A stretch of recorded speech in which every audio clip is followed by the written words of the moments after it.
ఓం నమః శివాయ. ఓం నమో నారాయణాయ. కర్మ నివారణ నరదృష్టి నివారణ కాల భైరవాయ నమో నమః. ఓం మహాదేవ్యై చ విద్మహే విష్ణుపత్ని చ ధీమహి తన్నో మహాలక్ష్మి ప్రచోదయాత్. హరి ఓం. శశి ఛానల్కి స్వాగతం. చూస్తున్న వీక్షకులకు ప్రేక్షకులకు ప్రియ కాళ భైరవ భగవద్బంధులకి స్వాగతం పలుకుతూ మమ్మల్ని ఎంతగానో ఆదరిస్తూ ఉండబడినటువంటి ప్రియ సోదర సోదరీమణులు అందరికీ కూడా రాఖీ పూర్ణిమ శుభాకాంక్షలు. అలాగనే యావత్ భూమండలంలో ఉండబడిన వారందరికీ కూడా వరాలు ఇచ్చేటువంటి వరలక్ష్మీదేవి అమ్మవారి యొక్క శుభాకాంక్షలు ఆశీస్సులు. మనకు శ్రావణ మాసం అనగానే లక్ష్మీదేవి అమ్మవారి యొక్క ఆశీస్సులు అందరము మనం ప్రయత్నం చేస్తూ ఉంటాం. ఈ సంవత్సరము 3వ శుక్రవారం రోజు అనగా పూర్ణిమకు ముందు రోజు వచ్చే శుక్రవారం రోజు మన వరలక్ష్మి వ్రత పూజా కార్యక్రమాలు ఆచరింప చేసుకోవాలని చెప్పి మనకు జ్యోతిర్విజ్ఞానం తెలియజేస్తుంది.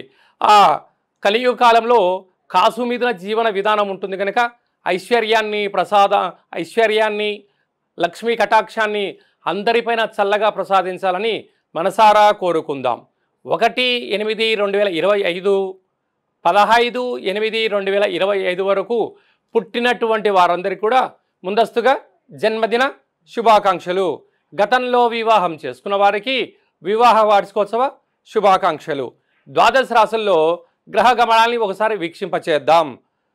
మిథున రాశిలో దేవగురు బృహస్పతితో కలిపి శుక్ర భగవానుడు 12 సంవత్సరాల తర్వాత సంచార స్థితి. కర్కాటక రాశిలో బుధాదిత్య రాజయోగము, రవి మరియు బుధుడు. సింహరాశిలో కేతు సంచార స్థితి. కన్యరాశిలో కుజ భగవానుడు సంచార స్థితి. కుంభరాశిలో రాహు భగవానుడు సంచార స్థితి. మీనరాశిలో శని భగవానుడు సంచార స్థితితో ద్వాదశ రాశుల్లో గ్రహ గమనాలు ఈ విధంగా ఉన్నాయి. మిథున రాశి వారులు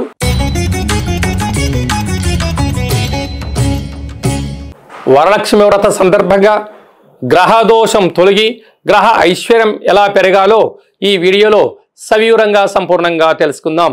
మిథున రాశిలో ఏ నక్షత్రాలు వస్తాయనగా మృగశిర నక్షత్రంలోని 3వ పాదము 4వ పాదము, ఆరుద్ర నక్షత్రంలోని 4 పాదాలు, పునర్వసు నక్షత్రంలోని 1, 2, 3 పాదములు కలిపితే మిథున రాశి అవ్వడం జరుగుతుంది. అలాగనే చాలామందికి పుట్టినటువంటి కాల సమయంలో డేటా బర్త్లు లేనటువంటి కారణం వలన పేరు యొక్క మొదటి అక్షరాన్ని అనుసరిస్తూ ఆ రాశిని తెలుసుకునే ప్రయత్నం చేద్దాం. వే, ఓ, కా, కి, కు, ఖం, అజ్ఞ, చ, కే, కో, హ అక్షరాల వారందరూ కూడా మిథున రాశి జాతకులే. రాశాధిపతి బుధ భగవానుడు. వీరికి రాశిలోనే 12 సంవత్సరముల తర్వాత శుక్ర భగవానుడు గురువుతో కలిపి సంచారం చేయడం వలన వృత్తులలో, ఉద్యోగాలలో, వ్యాపారాల్లో అనంతమైన సంపద, వీరి మేధా సంపత్తికి ఇది చాలా మంచి కాలము అని చెప్పి గమనించగలగాలి. ధనవాక్కు కుటుంబ స్థానంలో బుధాదిత్య రాజయోగం ఉండడం వలన ప్రభుత్వ అధికారులతో మీరు చేసినటువంటి మంచి స్నేహము, మంచి కార్యక్రమాలు, మీరు చిన్న ప్రయత్నం చేసినట్లయితే మీకు బ్యాంకు లోన్లు కానీ, విపరీతమైనటువంటి షేర్లు కానీ, గవర్నమెంట్ నుంచి మీకు వచ్చేటువంటి పత్రాలు కానీ వచ్చేటువంటి పరిస్థితి చాలా అధికంగా ఉందని చెప్పి కూడా గమనించగలగాలి. అలాగే విశేషమైనటువంటి కేతు భగవానుడు తృతీయంలో ఉండడం వలన తల్లిదండ్రుల యొక్క సేవ, గురువుల యొక్క సేవ, అన్నదమ్ముళ్లతో, అక్కాచెల్లెలతో మీరు సత్ప్రవర్తనగా ఉండండి. ఐశ్వర్యం, ఆనందం మిథున రాశి వారి సొంతం. అర్ధాష్టమ కుజుడు కారణం వలన మీ జన్మ నక్షత్రం రోజున అష్టమి తిథి ఎందున, పూర్ణిమ తిథి ఎందున దూర వాయు జల ప్రయాణాలు పెట్టుకోవద్దు. అయినటువంటి ప్రమాదాలు పొంచి ఉన్నాయి. తస్మాత్ జాగ్రత్త. భాగ్యస్థానంలో రాహు సంచారం చేయడం వలన ఇక్కడ భార్యాభర్తలు, ప్రేమికులు చాలా జాగ్రత్తగా ఉండాలి. మీ మధ్యలో వేరే వారు ఎవరో దూరి ఎవరికి వారే ఎమరాతిరయ్యే పరిస్థితి కాకుండా జాగ్రత్తగా ఉండాలి అని చెప్పి జ్యోతిర్విజ్ఞానం తెలియజేస్తుంది. రాజ్యస్థానంలో శని భగవాన్ ఉండడం వలన పై అధికారులతో సహా ఉద్యోగస్తులతో రాజకీయాలు, సేవారంగ కార్యక్రమాల్లో ఉన్నతమైన ఉజ్వల భవిష్యత్తు కనపడబోతుంది. ఇలాంటి కాల సమయంలో లక్ష్మీదేవి అమ్మవారిని ఆకుపచ్చ రంగు కలిగినటువంటి వస్త్రంతో పూజ చేయడం, పెసరపప్పుతో కూడుకున్న నైవేద్యంగా ఏర్పాటు చేయడం వలన అయితే లక్ష్మీ కటాక్షం కలిగి విపరీతమైన రాజయోగం మిథున రాశి వారి సొంతం. మనకు శ్రావణ మాసంలో ముఖ్యమైనటువంటి పండగల గురించి, విధి విధానం గురించి క్లుప్తంగా సవివరంగా సంపూర్ణంగా తెలుసుకుందాం. 1వ తారీఖు 8వ నెల 2025 శ్రావణ మాస శుద్ధ అష్టమి. మనకు అష్ట కష్టాలు పోగొట్టడం కోసం, అష్ట ఐశ్వర్యాల స్వాగతం కోసము మహాలక్ష్మీదేవితో పాటి ఐశ్వర్య కుబేర కాళభైరవ స్వామిని స్మరణ, కుష్మాండ దీపాన్ని ఇంట్లో పెట్టడం వల్ల విపరీతమైన రాజయోగం కలుగుతుందని చెప్పి గుర్తుపెట్టుకోగలగాలి. అలాగనే మనకు 8వ తారీఖున చతుర్థి, శ్రావణ 2వ శుక్రవారాన్ని ఇప్పుడు మనము శ్రావణ శుక్రవారం అంటూ ఉంటాం.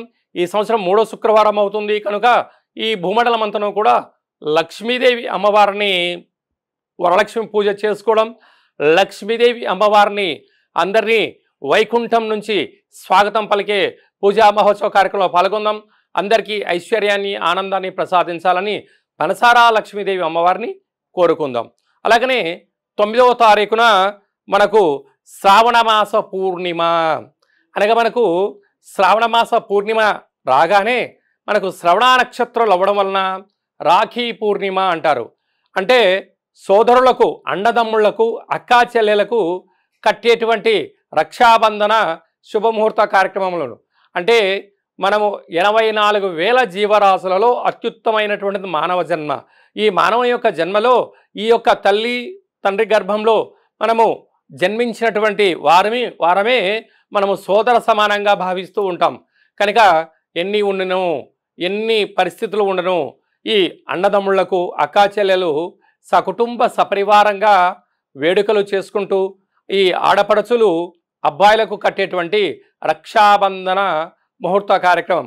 కనుక అందరము మనము హైందవ హిందూ ధర్మశాస్త్ర కార్యక్రమాల్లో పాల్గొందాం, మన ధర్మాన్ని కాపాడుకుందాం. వసుదైవిక కుటుంబం అని ఎలా చెప్పుకుంటూ ఉంటామో మనం అందరము కూడా కుటుంబంలో అందరూ కలిసి ఉండాలని, మనకు ఈ సనాతన ధర్మాలు, మన పండగలు కేవలం మన హిందూ ధర్మంలోనే ఉంటాయని చెప్పి కూడా గమనించాలి. అదే కాకుండా మనకు యజ్ఞోపవీతము అనగా జంధ్యము అంటే బ్రాహ్మణ, వైశ్య, క్షత్రియ, విశ్వకర్మ, పద్మశాలిల ఈ 5 వర్ణాల వారికి యజ్ఞోపవీతం ఉంటుంది. వీరు తప్పకుండా ఆ రోజు జంధ్యాల పండగ అంటారు. యజ్ఞోపవీతాన్ని మార్చుకోగలగాలి. కనుక మనకు వేదం ఏమి చెప్తుందయ్యా అంటే తల్లిని మించిన దైవము లేదు, గాయత్రి మంత్రాన్ని మించిన మంత్రము లేదు అని చెప్తూ ఉంటారు. అందుకే ఆ గాయత్రిని యజ్ఞోపవీతాన్ని మార్చుకొని సూర్య నమస్కారం చేసుకొని కనీసం ఒక 27 సార్లైనా, ఇంకొంచెం సమయం వెసలుబాటు ఉంది, 108 సార్లైనా గావిత్రి, సావిత్రి, మహాసరస్వతి, త్రిసంధ్య స్వరూపిణి, మహాశక్తి స్వరూపిణి దేవి నమో నమః అంటూ ఓం భూర్భువత్స్వః తత్స్వవితుర్వరేణ్యం భర్గో దేవస్య ధీమహి ధియో యో నః ప్రచోదయాత్ అనేటువంటి అమ్మవారిని స్మరణ చేయడం వలన ఆ గాయత్రీదేవి అమ్మవారి యొక్క కృప కటాక్ష వీక్షణలు కలిగి బ్రాహ్మణులకు శ్రీ గాయత్రీదేవి యొక్క ఆశీస్సులు, వైశ్యులకు కన్యకా పరమేశ్వరి దేవి అమ్మవారి యొక్క ఆశీస్సులు, క్షత్రియులకు కాళికామాత ఆశీస్సులు, విశ్వకర్మలకు శ్రీ పోతులూరి వీరబ్రహ్మ స్వామి గారి యొక్క ఆశీస్సులు, ఆ పద్మశాలిలకు శ్రీ భద్రావతి సమేత భక్త మార్కండేయ స్వామి ఆశీస్సులు పుష్కలంగా ఉంటూ వారు చేస్తున్న వృత్తులలో, ఉద్యోగాల, వ్యాపారంలో అనంతమైన విజయం కలుగుతుంది అని చెప్పి కూడా గమనించాలి. కనుక మన భారతదేశ సనాతన సాంప్రదాయాలు మనకి ఎంత గొప్పగా మనకు నేర్పించాయో చూడండి. అందుకే మనము తల్లిదండ్రులను గౌరవించడం, సోదరీమణులను మనము కలుసుకోవడము ఈ శ్రావణ మాసంలో ముఖ్యమైన పండుగలుగా గమనించగలగాలి. అలాగనే మీ వ్యక్తిగతమైన జాతకం తెలుసుకోవాలనుకుంటున్నారా? మీ యొక్క పేరు, మీరు పుట్టినటువంటి తేదీ, నెల, సంవత్సరం, పుట్టిన సమయం రాసి ఈ కింద మనకు వాట్సాప్ చేయగలిగినట్లయితే మీరు పుట్టినప్పుడు గ్రహ గమనాలు ఎలా ఉన్నాయి, ప్రస్తుతం ఎలా ఉంటున్నాయి, రాబోయే కాలం ఎలా ఉంటున్నాయో సవివరంగా సంపూర్ణంగా జాతకం రాసి పంపించడం జరుగుతుంది అని చెప్పి కూడా గమనించగలగాలి. అలాగనే చాలామందికి డేట్ ఆఫ్ బర్త్లు లేనటువంటి వారికి పేరు యొక్క మొదటి అక్షరాన్ని అనుసరిస్తూ రాశిని తెలియచేయడం జరుగుతుంది.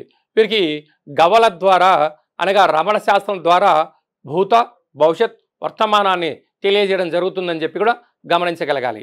అందరికీ శుభం, జయం, లాభం కలగాలని కోరుకుంటూ మహాలక్ష్మీదేవి యొక్క ఆశీస్సులు అందరిపైన ఉండాలని కోరుకుంటూ చిన్న ఆశీర్వచనం. శతమానం భవతి శతాయు పురుష సతేంద్రియ ఆయుష్యేవేంద్రియే ప్రతిష్టతి. ధనం ధాన్యం బహుపుత్రలాభం శత సంవత్సరం దీర్ఘమాయు. సర్వే జనా సుఖినో భవంతు. లోకా సమస్తా సుఖినో భవంతు.